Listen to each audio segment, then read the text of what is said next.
Hi, welcome to Indie Authors. Today we have Khushi Saha. How are you? I'm good. I'm glad to be here, Amy. Oh, I'm so happy to have you. So, as I do, I will be reading out your biography as well as the blurb from the back cover of your first book, but it's part of a series. And I'll introduce the titles as well after. So, you currently live in the US, having been lucky enough to live on both coasts in your life, which is awesome. As a first generation South Asian, you have a foot in the US and another back on the Asian continent. An empath at heart and a knack for spinning tales, something you've inherited from a beloved great aunt. You take what you know and weave it into works of fiction. Naturally, a believer in love, your work has turned into romances. You hope that other South Asian Americans can relate to your stories and the Asian American experience. And of course, that romantics all around enjoy your novels. And your first novel is Passion's Liberation, and that's book one in the Liberation series. And it reads like this: a sexy jet-setting player meets a feisty, independent South Asian woman in the steamy contemporary interracial romance. What happens when pure attraction collides with family responsibility? After having written off love, Simran Kwan is vacationing in London looking for no strings attached fun. It's not long before she succumbs to the mysterious hunk with an intense ice blue stare while club hopping with friends. After a night full of surprises with global playboy Marcus Lehigh or Lehigh? Lehigh, yes. Lehigh, yep. And sampling his reputable talents between the sheets. She realizes this can be more than just a fling, but major doubts come into play. Little does she know he might feel the same way. Preferring to keep interactions with women purely physical, and because his jet-setting lifestyle makes it easy to be that player, Marcus Lehigh favors the single life. A not-so-traditional past also makes it hard for him to trust. Something about Simran hooks him after one night, though. A luscious beauty with brains, some attitude, and an unexpected flippancy for his luxurious life has him wanting more than the usual down and dirty fling. When she leaves for NYC, he follows, intrigued by what she has to offer. So from London to NYC, their relationship collides headfirst with Marcus's notorious player lifestyle and Simran's strong South Asian roots. Will Simran accept his former life riddled with ugly scandals? Can Marcus compete with her family's traditional expectations and ingrained cultural heritage? When all is said and done, life-altering events put their trust to the test. Is love enough to conquer all? It's very exciting. And then there's a second book, Love's Liberation, and then there's a bonus book, Liberated Ever After. Yes. Yeah. Yes. And you've done this in quite quick succession, right? Is that correct, or was it? Correct. And if you don't mind, I'm just going to show you the covers. I was just going to show you the actual hard copies. Here's book one, and here is book two in the duet. So yes, and then the third one is just an ebook, and yes, Liberated Ever After is about but it's a bonus book. It's short. It's about their wedding, their multicultural wedding, and so exciting. Yeah.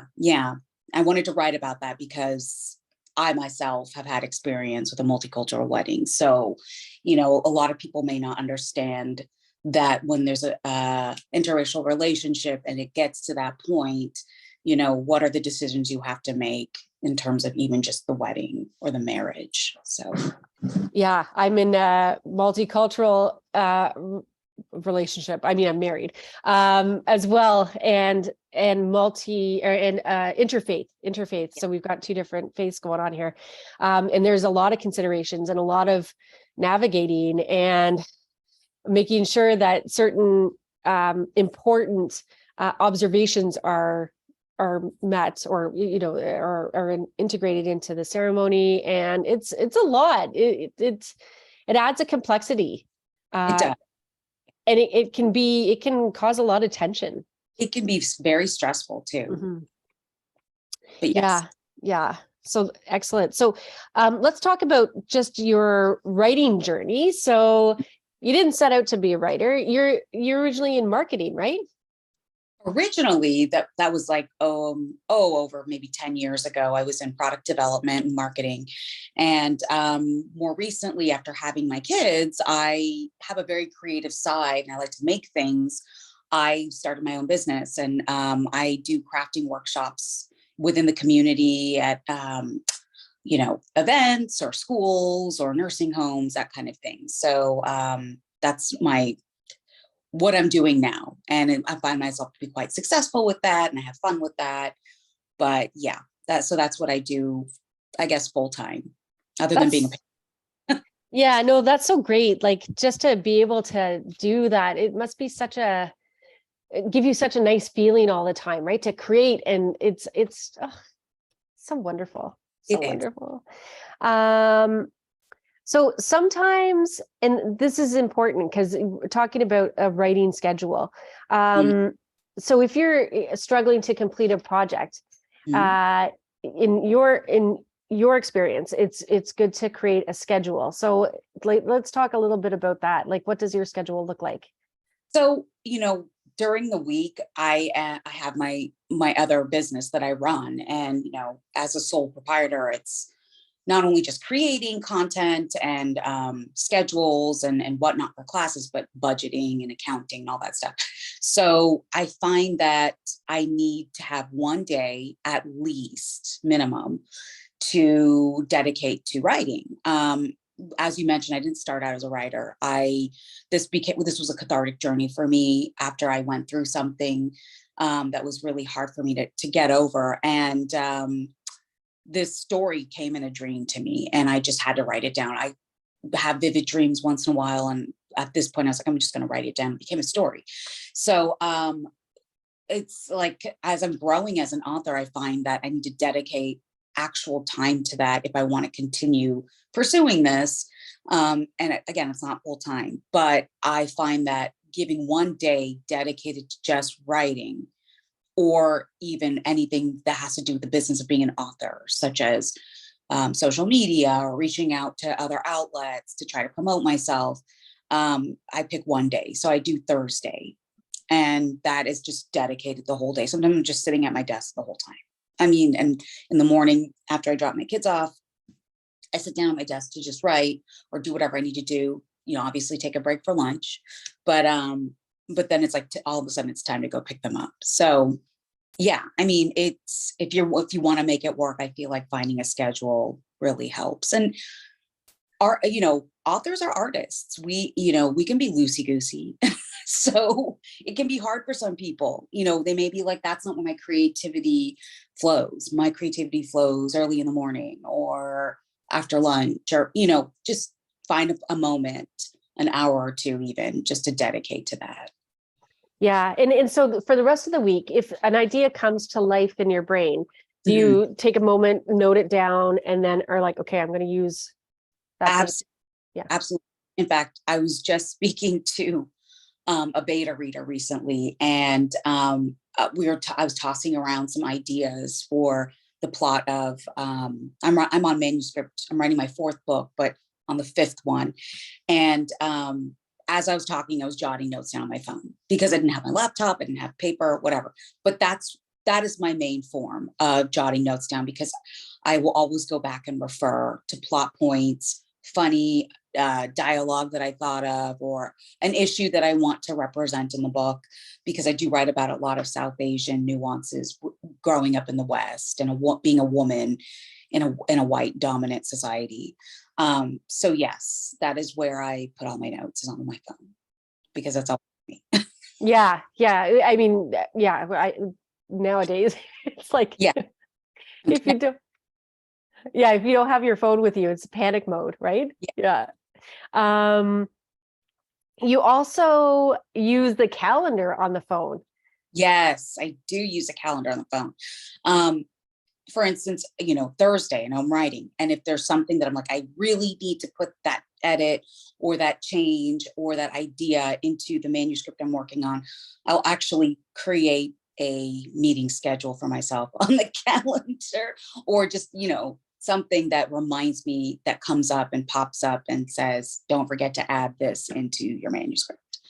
So I'm using just all of these features to remind myself, because Post-its just aren't going to do it. I mean, I've got a lot of Post-its right now, but it's just, this is more clear and concise when it pops up on my phone, and it, makes me realize I need to do something. Oh, it's so smart. It's so smart to set those that like appointment, really. So then it jogs your memory. That's a great use of technology, a great unexpected use of technology, or a non-traditional way to use the technology. So smart. I would have never, like, talking to all of you guys, I'm learning so much, because there's so many things I would have never thought of, right? Give you all the tips, okay? Yeah, all the tips. But it's so wonderful. It's so wonderful to learn all of this stuff. Also about the writing process, and this is something that I agree with, is you gotta like what you're doing, right? Yeah. So talk about that, about what you do if you become a little bit frustrated, or I always feel like if you're not enjoying whatever it is you're doing in life, whether it's your career, your hobby, don't do it. So if you're writing and you're like, this is just awful and I don't know why I'm doing it, it's obviously good to practice, but it's not the end all be all, and maybe take a break. For me, when I get stumped in my writing and I'm like, this is just terrible, I do go through the practice of just continuing to write to see what plot's going to fall out of my head. But most of the time I take a break, because I have to enjoy what I'm doing. And if you don't, then it's a chore, right? And so I definitely take breaks. I'll read other fiction. It doesn't necessarily have to be a romance. I find myself reading mysteries or thrillers just to kind of jog my brain, with character development and plot points. And I'm even I just started watching White Lotus, on Hulu, and that's been awesome. Like I love seeing the character development there and what the writers have done there. So just try to get other forms of inspiration, and it all comes back to, are you enjoying what you're doing? And if you're not enjoying writing, then maybe put that aside for a while. And I like the point that you made, that you might be writing something and you feel like it's terrible, because I think it's important, especially for new writers who are just starting their career, is that you are going to have days, weeks, sometimes, when what you're creating isn't what you thought it would sound like in your head. Yeah. Yeah. And you have to take that as, like, it's like any other skill, right? Like some days you're more into it than others. You hear about, let's say, athletes, right, who perform better sometimes than not. And it all depends on their headspace, and it happens to professionals, it happens to hobby writers, it happens all along the way. And it could be for whatever reason. You could be having stress, not sleeping well, a conflict here or there. But like you said, like, either you write through it because something good might come out of it, or you just take a break, but don't get discouraged. And then that's the end. Right. And, writers will take a break for a year sometimes, but they know, they're like, I have this manuscript I'm working on. It depends on each individual. Yeah. But don't, or try not to let it discourage you to the point where you just abandon. Exactly. Yeah. Exactly. Some other inspiration, and it'll lead you back to it if that's your love. Yeah, exactly. And people, like, there's some times where you write something and you're like, this is the best thing I've ever written. But then there's also times when you're like, I don't even know what I would say.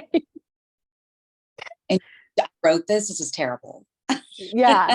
Yeah. So, and I'm sure this has happened to even the big greats of, yesteryear, like all the famous authors that came before, where they probably looked at their stuff and thought, what the heck am I doing? So just push through, through. Yeah. But your sister actually was a big help, or catalyst, maybe, or so what was it with your sister? She she was really surprised because in our family, I have two sisters, other than myself. I am like the creative, right? I hence my crafting business, right? So she was surprised that I was writing, and she herself has a job that has a lot of writing. So she was really surprised, and she read it, and she was just like, oh my God, I just got sucked into all the characters and storyline, and I can't believe you did this. And she was very encouraging, because when I finished my manuscript, I was like, let me just see what happens if I throw it on Amazon and whatever. And when I told her, she was just like, oh my gosh, I have to read it. And she was really encouraging. She was just like, I always knew you had something in you. She's like, based on, when we were younger and the stories you would write, but I didn't think you would take it, or return to it as an adult. So,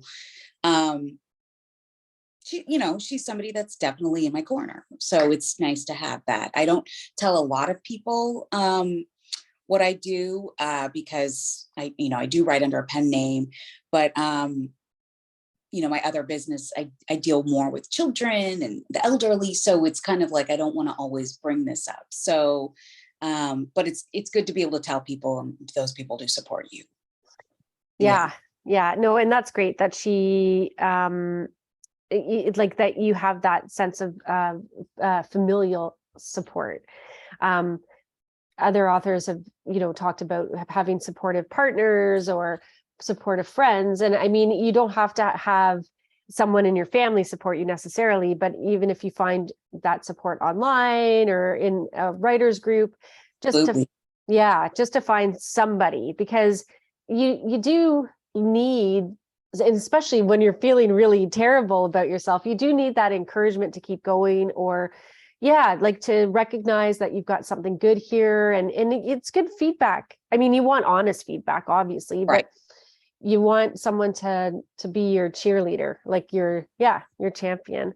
So, and if you said something really remarkable, if you're not laughing while you're writing, that it isn't working. So yes. And that's specific to me because I am a person who, I always bring some kind of joke to the conversation, or always have like a jovial attitude. So that's my writing. If somebody else is writing like a gothic thriller, I'm not expecting you to be like, hey, but while I'm writing, I like to put in some like smarmy or snarky dialogue, or things that, funny things that may happen. And so when I'm writing, and if I'm not chuckling to myself, then I'm like, this is not entertaining. I don't think my readers will find this entertaining. So that's, that goes along with loving what you do, and being able to just take pleasure from writing your stories. Yeah. But I love that image of you sitting, writing and chuckling to yourself, because it's such a strong image, and it's so great to think like, because, you get this sort of, mental picture of writers, very serious, cigarette. There, in my mind, always has a cigarette for some reason. I don't smoke, but they, or something, right? And that's what you're picturing, of course. Yeah, and very serious, and it's always dark, which is like not conducive to like good good eye health.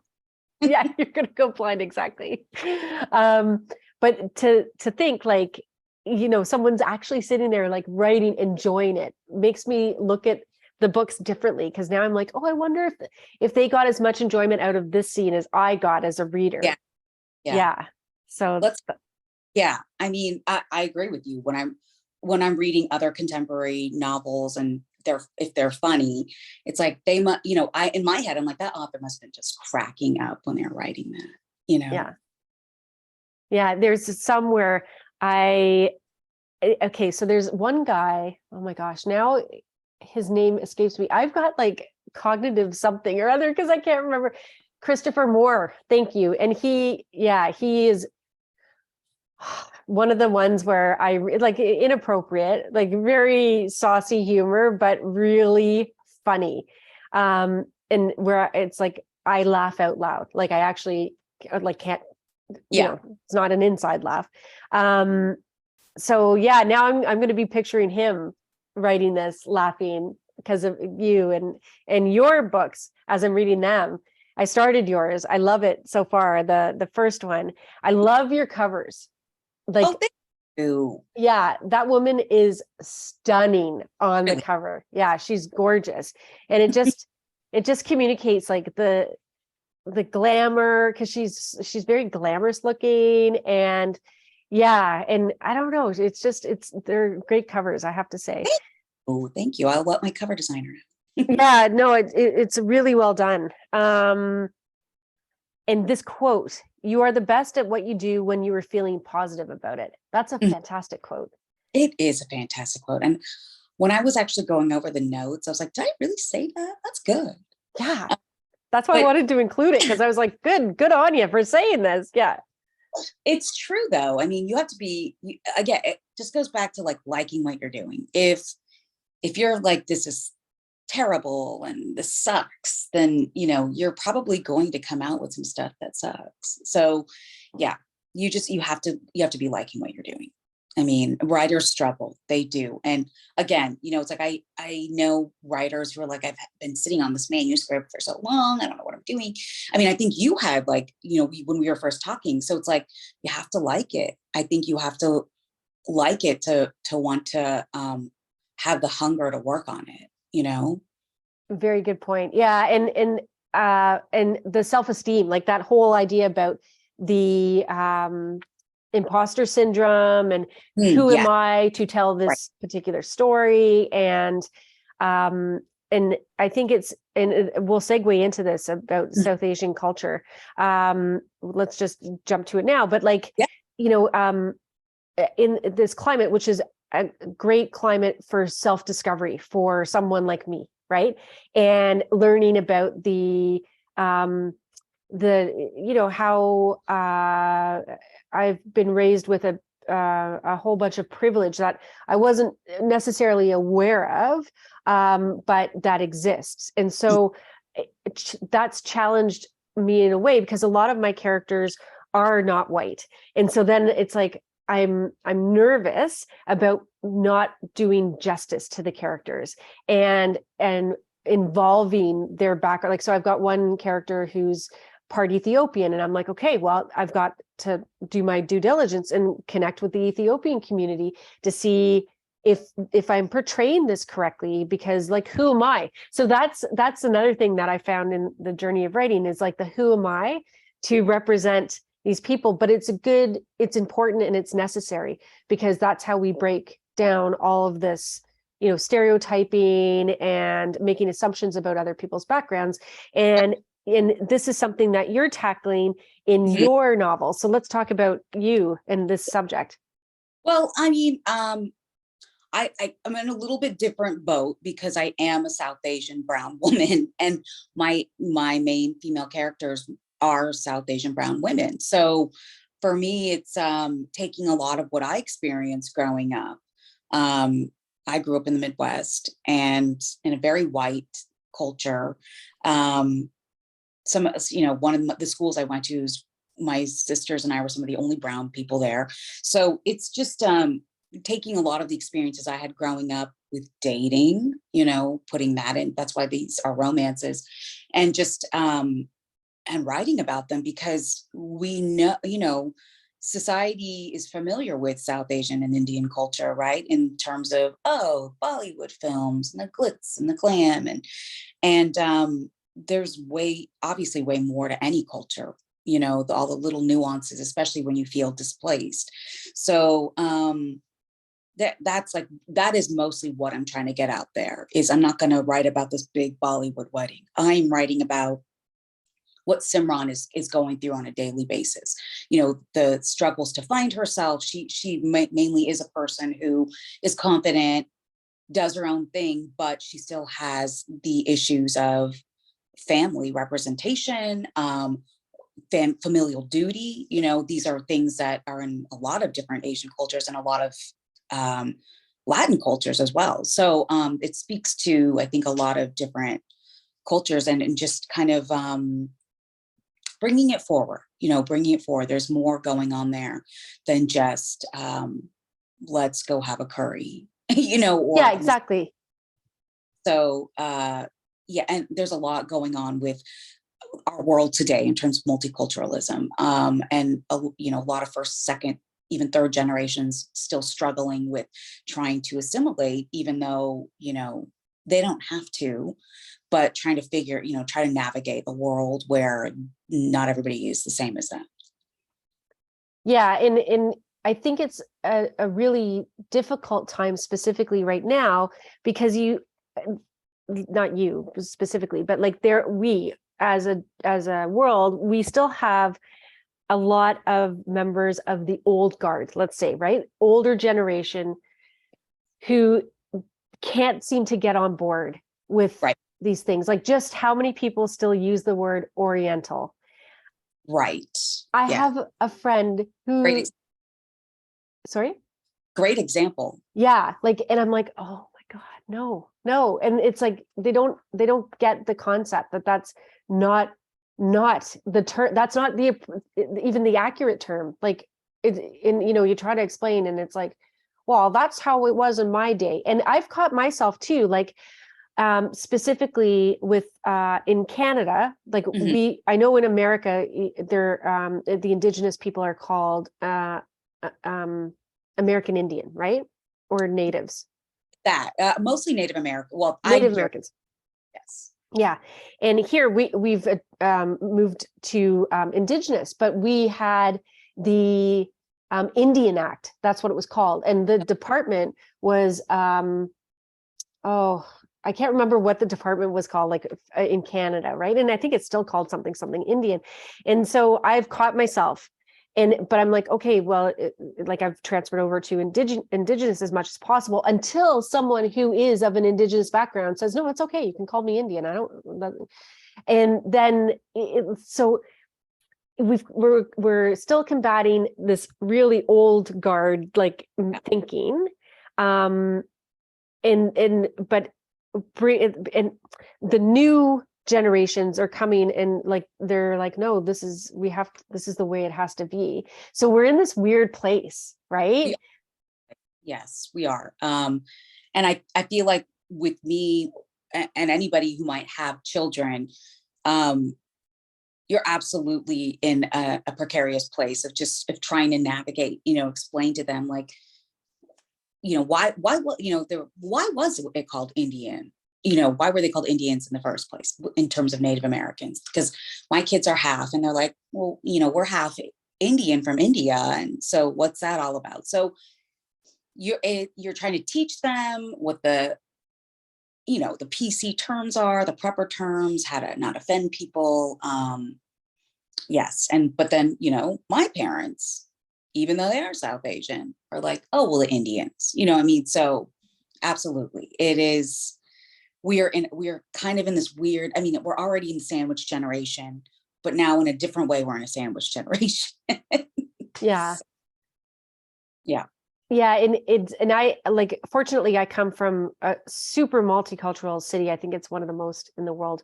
And so we have way more exposure to this education. We're much more inclusive. Like, our signs now in certain neighborhoods, like if it's a predominantly like Tamil neighborhood, then the signs will be in the appropriate language. And so, but you still have the resistance, and it's like, okay, but we want to pride ourselves on being this multicultural environments. We are doing our best to be inclusive. So what's the like, and I always say to people, if someone says something ignorant, I'm like, what's it to you? Like, is it affecting you in any which way? Because the sign is also in English. Like, so who cares what else is there? Right. Like, I mean, the people who need it care, but who care? Like, why do you care?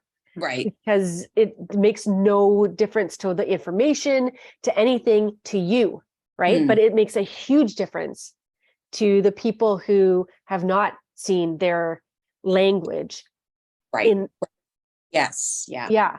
And Yeah. it costs nothing. It costs, I mean, it costs nothing to, I mean, other than, you know, a graphic designer to put it all together. Like there are material costs, but in terms of an emotional cost, it should not mean a difference to anybody other than, oh, isn't this great? Isn't this wonderful? That, and I mean, like I have in-laws that were not born here. They speak a different language, and watching them try to navigate through, and they're white, but trying to watch them navigate through the system gives me an appreciation of what it's like for others too, who are visibly different, because as soon as they open their mouths, it's like an attitude change, right? Like, oh, you don't speak English. And then there's like almost this weird, like either pity or frustration comes out a lot, or like just sort of this, like, I don't know how to explain it. And it makes me angry because it's unjust, right? And it's like, it's like a patronizing tone, you know. I totally understand. Yeah. And so maybe that experience has opened my eyes more to other things. I'm not sure, but yes, absolutely. I think it will. Yeah, because one of the neighbors I found out later, my mother-in-law is not here right now, but I mean, she's with us. She's not gone on to the next world, but but I found out something, that one of the neighbors was very disgusting towards her and was like, and she said, you know, I don't understand what you're asking. And then the neighbor was like, well, why don't you learn English? Oh, and that sort of thing. And it was like, really, like in this day and age, do we need to go there? And instead of being an a-hole about the whole thing, why don't you just explain it different? Right, to help your fellow man out. Like, so sorry to get on that rant, but no, I appreciate that. These things are real and they need to be talked about. And at the end of the day, we all, you know, put our proverbial pants on the same way. And so why are we making life so difficult for all of us, when all we want to do fundamentally, we want to eat, be loved, enjoy our lives, you know, and have a good nap. Like at the end of the day, that's for sure. So I'm really glad that you are touching on some of these themes. They're absolutely necessary. And it's also breaking down like these stereotypes and introducing people who may not be familiar with a culture to see like the needs are exactly the same. It's just maybe the way like the weddings are different, but different and beautiful. Like I want to go to an Indian wedding because my friend is South Asian, and she was telling me like, you know, that her wedding was this big affair, and I was like, I was wondering if I mean, I was wondering, I wish I had known you before you got married, because I would have loved that. Yeah. So yeah. And so, what other themes come up in your book? You know, I think more so than anything, it's about finding yourself, and it's pushing yourself to what makes you happy and not necessarily following somebody else's dreams. That is a main theme in my life growing up, you know, something that you know, you hear it from Asian families all the time. Oh, you need to be doctor, lawyer, engineer, blah, blah, blah, whatever. And for me, you know, I was pretty pushy and saying, I'm not doing any of that stuff. I know, but people who did, and those people are not necessarily the happiest people that they are. Who am I to judge how they're living their life? But it's frustrating to see and to hear the complaints when, you know, what you did was you just followed the dreams of your parents, you know, so of course you're going to be miserable. So it's kind of taking some of that, you know, and for her, the character is just figuring out, is she going to listen to her family, or is she going to listen to herself and find her own source of happiness? Yeah. So, yeah. And that is a big theme, like within particularly immigrant families. Like it Yes. doesn't matter what point of origin, because my husband's family was like, oh, it's specific things, very specific things that they wanted him to do, none of which would have made him happy. He Right. was like, I would kill myself if I had to do that job. Ugh.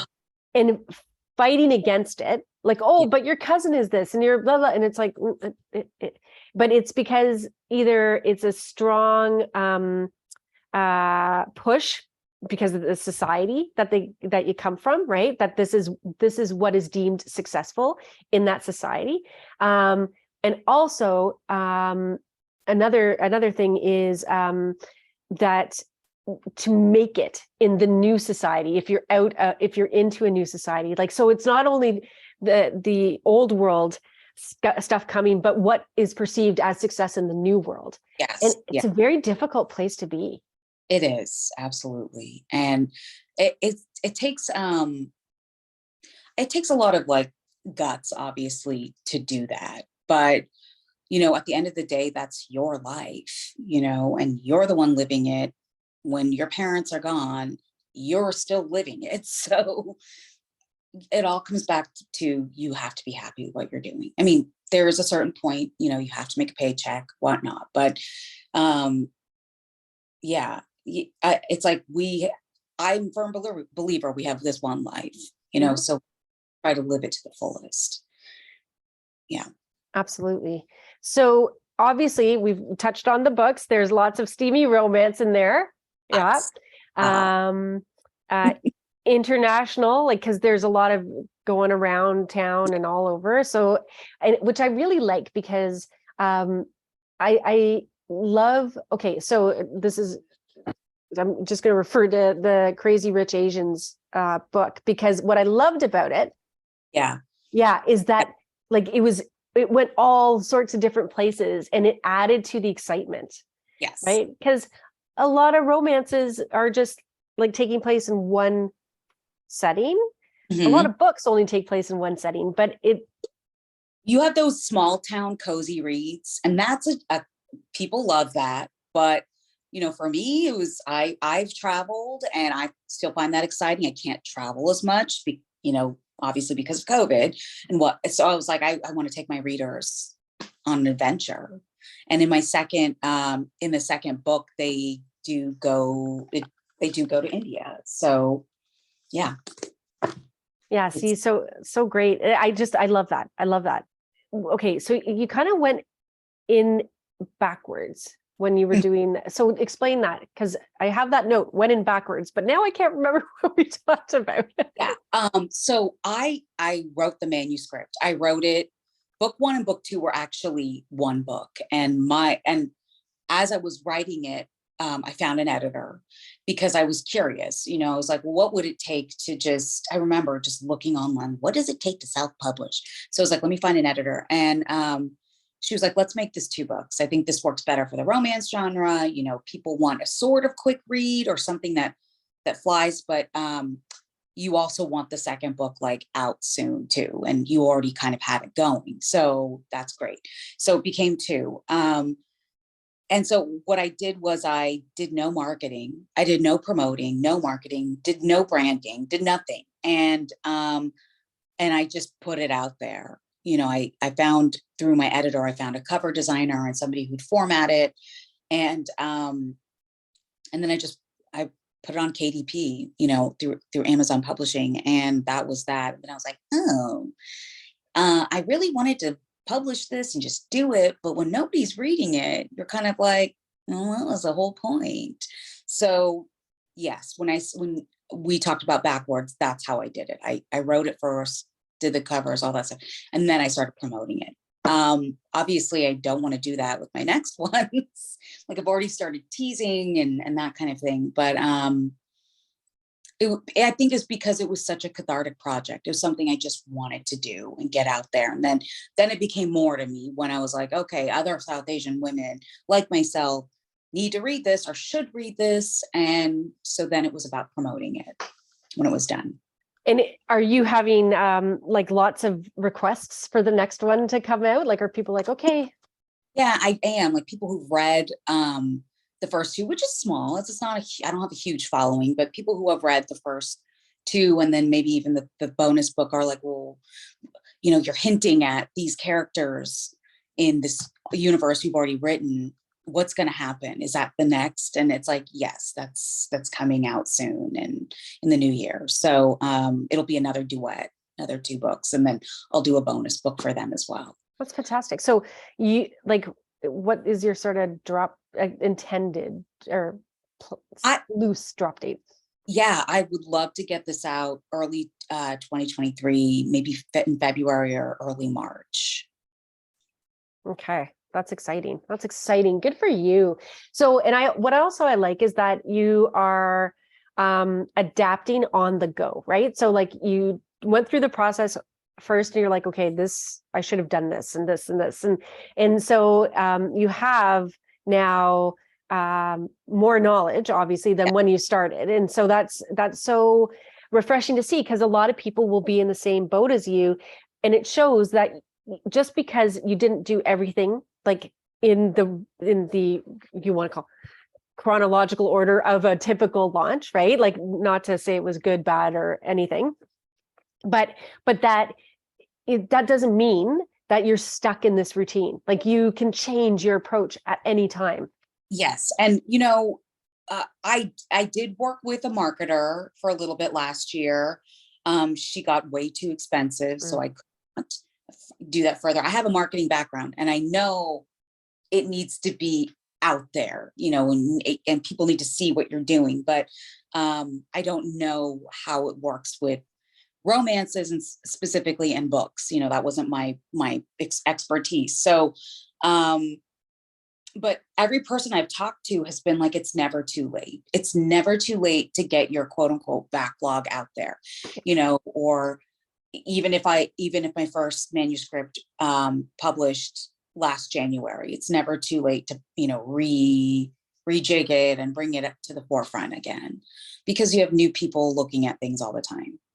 Exactly. That's what I was going to say. And in fact, it's sometimes more advantageous, it doesn't feel like it in the beginning, but when you have a big list available, people are like, yes, because they don't want to wait.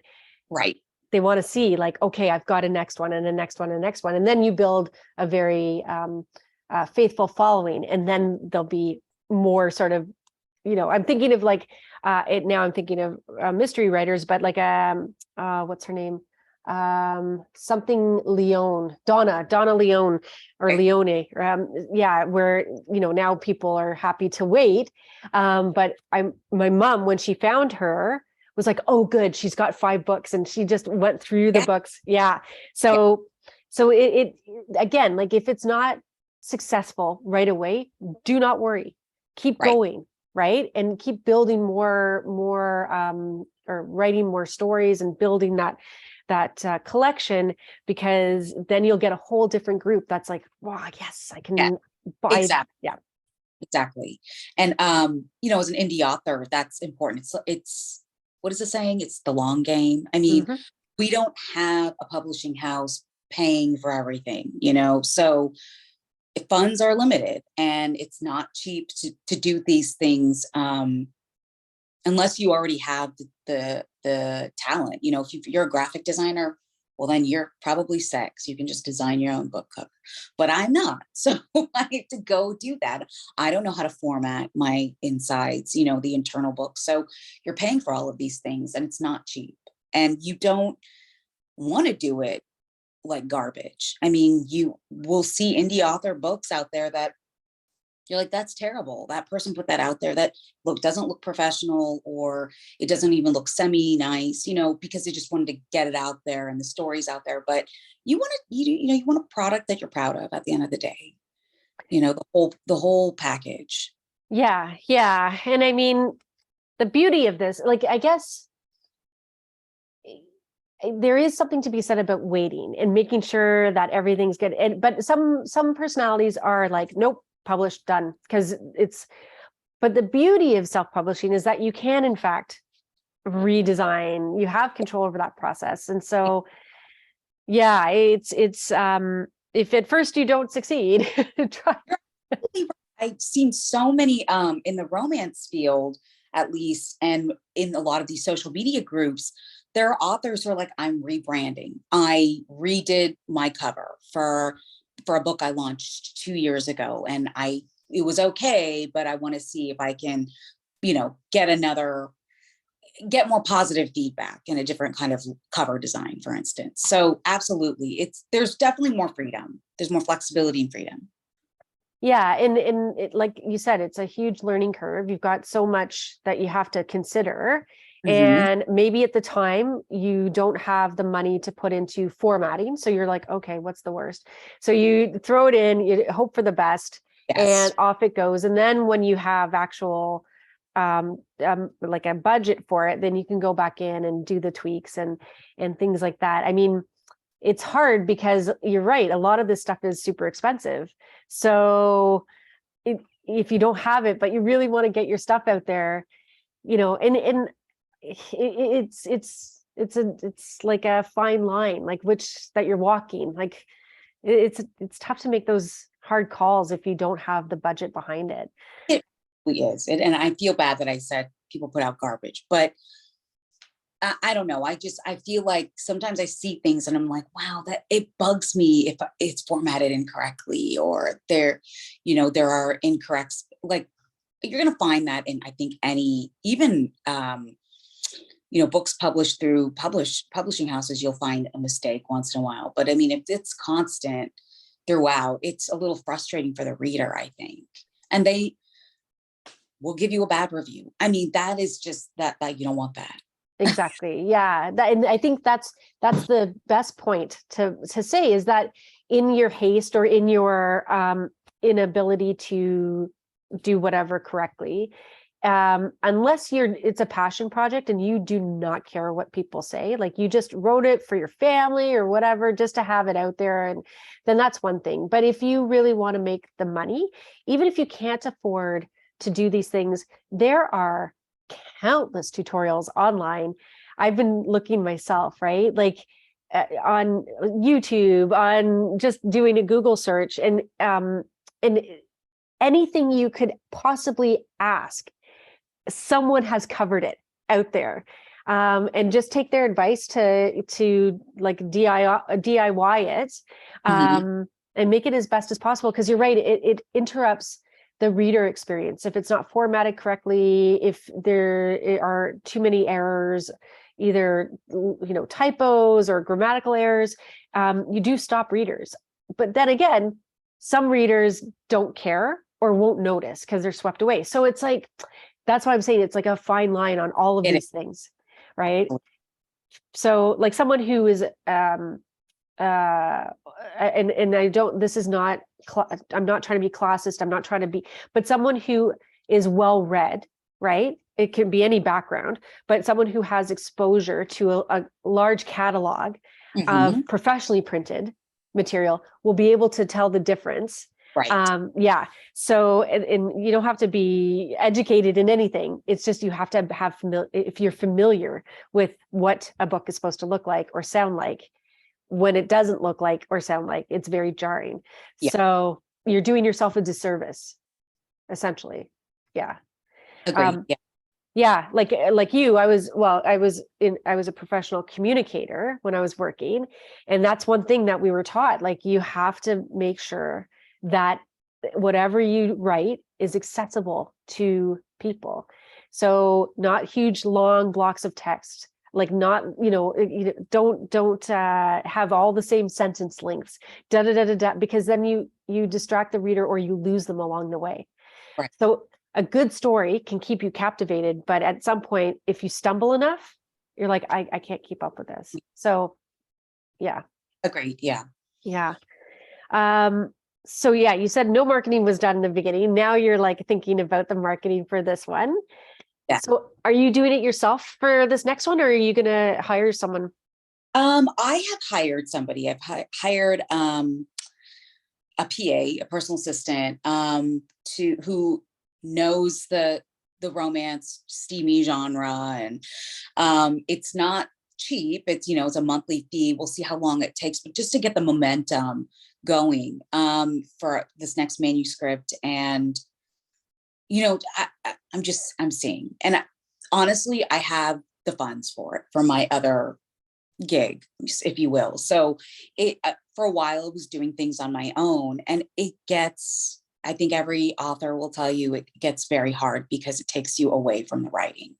And, if I spent all my Thursday hours just marketing and TikTok and what have you, then, where did my writing go? And I'd be up late at night with a glass of whiskey, like I did with, like my first 2 manuscripts, trying to figure it out. So it's frustrating and time consuming. So I just, I was like, I'm going to bite the bullet. I'm going to hire somebody for the next few months and see what happens. And if I see any returns with that. Yeah. And I think if you are sincere about making your books, not you, like the general you. Yeah. If one is sincere about doing it to build an audience, doing it, you have to think of it almost like a business, right? And exactly. In a business, you have to invest. You have to in certain things, because otherwise your business will go nowhere, right? So just, you think about your book in a different way as a business. And yeah, there are a ton of professionals out there who can help you with all of this stuff. And like you said, maybe, you hire someone for a couple months, and then you've got sort of like a template to work with, perhaps. And then it makes it easier for you later. So, and again, if you have the time researching all this stuff on your own, but if you're serious and this is what you want your books to make money, then a little bit of money has to go into them at some point down the road. Yeah. Yep. Yeah. So one way of getting readership is through reviews. Yeah. So, but you said, and I love your resiliency and your perspective on this, because I'm not suggesting that you've only gotten bad reviews, but when you got the first bad review, I hope it's only that one bad review. Your experience, it was like how you reacted was really, really lovely. Like it wasn't. Go ahead and tell the experience. Yeah. When I saw that one bad, first of all, the person had read book 1 and they loved it. They were just like, amazing. They read book 2. And I think because book 2 gets a little bit more into the nitty gritty of certain things, maybe they felt like it was slower paced to them. I don't know. I like both my books. I mean, I'm the author, but they gave me a bad review. They're like, could not finish it. DNF, did not finish. And it made me feel terrible, as it should. But I felt like I had to apologize to that reader. Like, I'm so sorry you did not like my second book. What can I do different? But then I also felt like you're not a true writer or author until you get a bad review. Like, you can't please everybody. You're writing from your perspective, and even if it is fiction, that's your story, and that doesn't jive with everybody. So yeah, that's how I had to see it. And that's how I do still see it. Like, yeah, I got a bad review. Okay, great. Yeah. Yeah. I love that you think of it as a rite of passage, as opposed to, like, some people wouldn't be able to get past it. Right. But I love that you're like, okay, well, good. Thank you. Thank you for your input. At least you read it. Yeah. Right. Exactly. And it's funny because I'm starting to create some content like that, is to complement all these videos that I'm doing with you guys. And my first one was on Anne Rice, and the review that she got for Interview with a Vampire, which has sold a ton, and right. And it was scathing, like awful. And so I specifically like, yeah, it was really bad. Like they were like, basically that she was a hack. Okay. Yeah. Thank you. So that's why I was like, okay, I'm not doing this to besmirch her memory. I'm doing this to show other writers, like even someone who you can think nobody would say anything bad about, initial review from this guy who is like supposedly some bigwig in popular culture, was like, yeah, no. So it's like, so even the big greats, Of course. yeah, have, and that's just what it is. Not everyone's going to like you in life, and not everyone's going to like your product. Not everyone's going to like your book. Like, Right. We're not the same. it's, yeah, exactly. But I spoke with another writer about people writing the bad reviews, like use it as an opportunity to express like what was wrong, so the writer can take that feedback back. Yeah. Right. Like, So, give me constructive criticism. You can say that you didn't like it, but that doesn't help me, at all down the road. yeah, they provide that back. And some people are just out to be mean. And Yeah, that's, they really are. yeah. And that's what another actually book reviewer, I was just chit-chatting with them on Instagram, and they're like, some people are just mean. They just want to cut people down. So Yeah. Which is a terrible, like, I feel bad for people like that, because what must your life be like? right? Like, how do you getting pleasure from this? Okay. So you joined TikTok, but like many, it's its own thing, Time consuming. Oh my God. right? Now you have Hive coming up, and I'm like, no, I'm not even What? looking. What I is can't. this? What's it called? It's called Hive. It's another social media platform that authors are starting to join. And they're like, okay, I jumped on the bandwagon. Go ahead and follow me. Here's my handle. And I am going to let my PA look into it and see if she thinks it's worth it. She's like, I got to look into it. She already knew before I even asked her about it. She's like, I know, I got to look into it. So, no, right? It's like, come on, people. But I mean, honestly, everything, Instagram for me has been the one that's had the most impact, and I think has the most longevity, because you're going back and forth between, oh, well, stills are better. Oh, well, reels are better. Oh, stills, it's like, so, you have TikTok too. I did finally jump on the bandwagon for that. And I was posting once a week for a while, but my gosh, it takes me so much time, because you need to find the perfect content to grab your perfect readers, or to grab an audience and get this many views, and the music and the images is just, it took too long. So I just stopped. I feel like Instagram is much more sort of collaborative in a way. Like, I don't know what it is. Like, you can do the same with TikTok. Like, you find someone and you like them, then you follow. And then I guess you can kind of like look at other people that interact with them. But I don't know if it's the format, but I do find Instagram is much more like that. Easier. Yeah, something. Yeah. Yeah. But I mean, you hear about authors who gained some, they were authors, but then because they started doing TikTok, they gained like this huge following and success. And so those are the success stories that other authors are like, I'm trying to do that too. And I know, I'm sure it does give you the success, but my gosh, it's very time consuming. It's very time consuming, and it's exhausting, honestly. Like, thinking about, even just for this channel, right? Thinking about ways, Instagram is my go-to, and I don't even have enough time right now to create any content for Instagram, because I'm, Yes. it's so many different stages of this project. But and you have your own business, you take care of your children, like there's, Right. something's got to give. Not enough hours in the day. Okay. Yeah. It's too much. But what I did like about what you did was that you reached out to podcasts Yes. and were they specific to, South Asian experience? Yes. So I felt like this was a good way to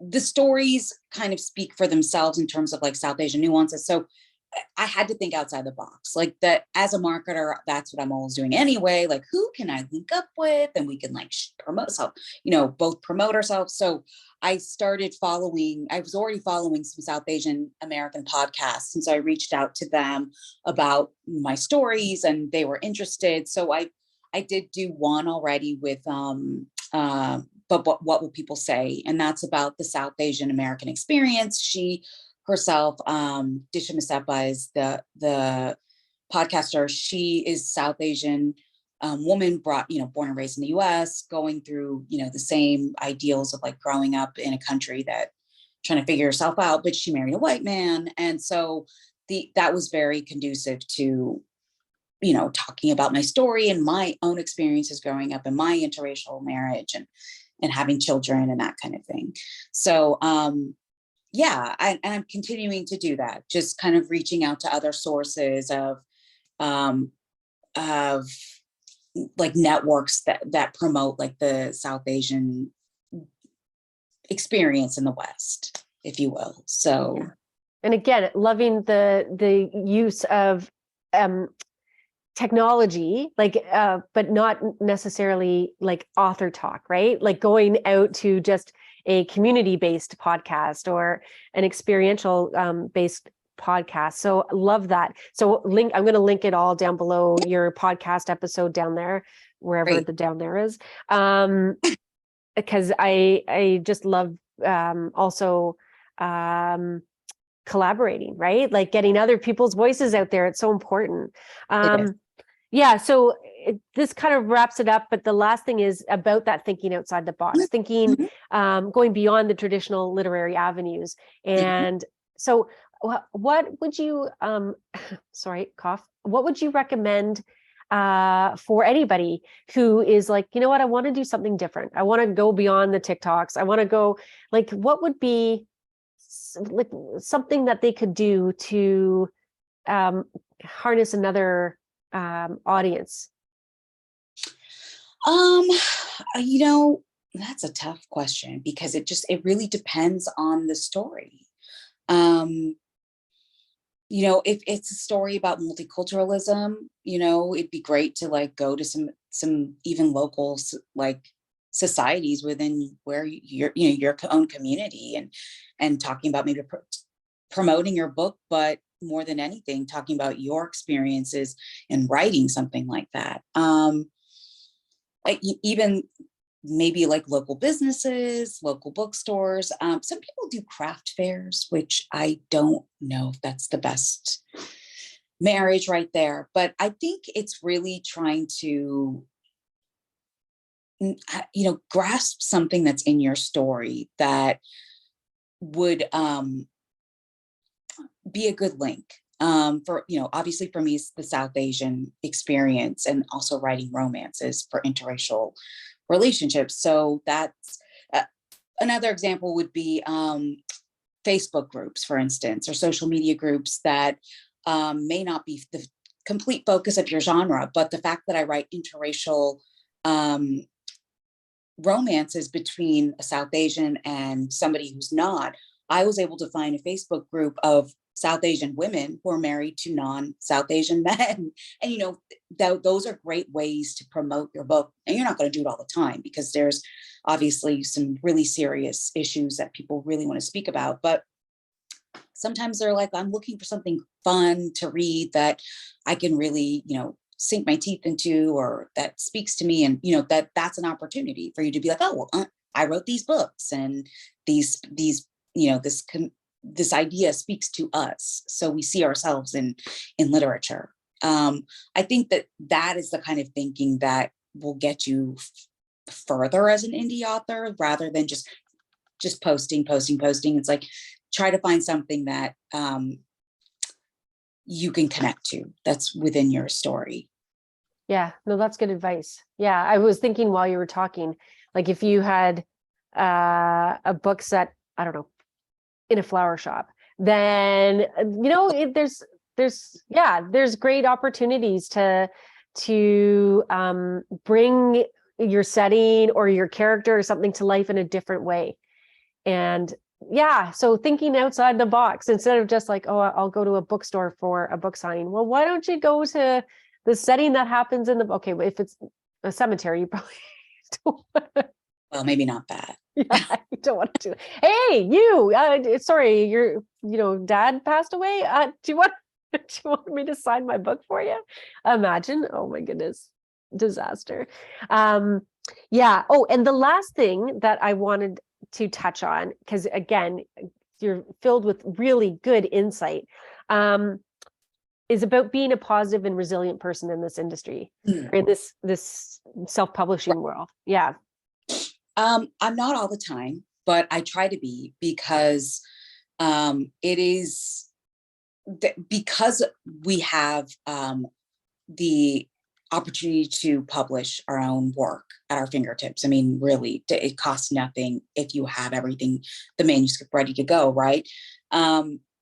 You're wading through a lot. I mean, you're not just competing with the big guns, but you're competing with other people like yourself. So you have to remain positive, because if you're continuously downing what you're doing, then it's going to come out in like how you present your work, but you're just not going to, again, like what you're doing. And it again, we're up against a lot of different quote unquote competitors. So you just have to be positive about it. You're putting your work out there. It will speak to somebody. It may not speak to like thousands of people, but it'll speak to somebody.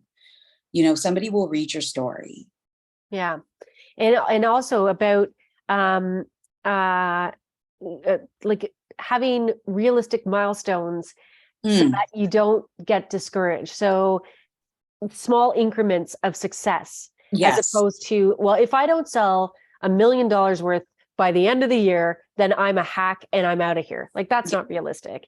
I mean, yeah, exactly. And I had mentioned when we spoke, it's like, if my royalties are $100, like, that is a huge success for me, right? Because I'm looking more right now at like 20 and 15, and I'm a baby author. So, anything out there, even like things like, oh, I got a review. Somebody gave me a review. Like, things like that are what bring me joy more than even the royalties. Because I want to get my story out there. I want to get my name out there. You want people to start following you and seeing what you're doing. So it's not just about the money. Yeah, exactly. It's about making those connections and sharing your story and inspiring other people, or educating other people, or entertaining other people, like whatever the goal is of your book. And if those things have been achieved, then it's a win. So yeah, like finding non-monetary wins. I think that is, I'm going to actually make a note of that. Non-monetary wins. Those are your words, not mine, by the way. I said, those are your words, not mine. Like, okay. Great quote. Don't give it to me. Give it to you. Okay. That one I'll keep for myself, but the rest are all you, because you have such wonderful insight to all of this. And really, I love that you are so grounded and realistic, and have a very clear vision of of what this could be, and what work has to be put in. Like, so you're very inspirational, because this is exactly how people become successful. Like, success doesn't necessarily, like, you see 1, 2, 3 people maybe in a year that has this crazy success, and we don't really know the true backstory on how they got there. Sure. But the rest of the successful people are doing things exactly like you, recognizing what doesn't work, adjusting on the fly, blah, blah, blah. Like, so this is really good. I think people are going to get a huge amount of information from listening to you talk about your experience, and you make it feel like it's possible. And that's what's important here. Good. Yeah. Thank you. This has been so good and so educational and honest, and we've unpacked a lot in this conversation, and thank you for everything. Any parting words? Just keep at it, you know, and try to be positive. Keep at it and try to be positive. Lovely. Lovely. Perfect. Thank you so much for taking the time today to speak with me. Yeah, thanks for having me.